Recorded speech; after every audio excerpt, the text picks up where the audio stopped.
ఇజ్రాయెల్‌కి, ఇరాక్‌కి మధ్యలో వార్‌కి కారణం ఏంటో చూద్దాం. ఏప్రిల్ 1న ఇజ్రాయెల్ సిరియాలో ఉన్న ఇరాన్ రాయబారి కార్యాలయంపై దాడులు జరిపింది. ఆ దాడిలో మేజర్ జనరల్స్, 6 ఆఫీసర్స్ చనిపోయారు.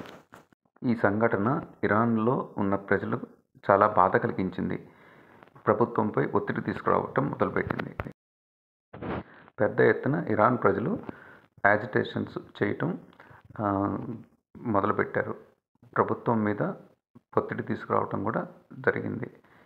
ఈ సమయంలో ఇరాన్ గవర్నమెంటు చాలాసేపు ఆలోచించి ఇంకా వేరే దారి లేక ఇజ్రాయెల్ వార్ చేయాలని చెప్పి నిశ్చయించుకుంది.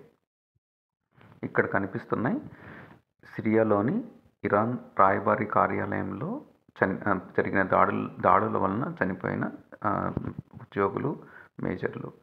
సో ఆ తర్వాత మరణించిన సైనికుల్ని వాళ్ళందరినీ ఇరాన్కి తరలించారు.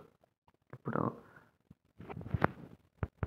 చాలా రోజుల పాటు ఇరాన్ ప్రజలు యాజిటేషన్స్ చేయటం మొదలుపెట్టారు. గవర్నమెంట్ మీద ఒత్తిడి తీసుకురావటం మొదలుపెట్టారు. ఆ తర్వాత ఇరాన్ ఇజ్రాయెల్ మీద 300 డ్రోన్లతో బాంబుల వర్షం కురిపించింది.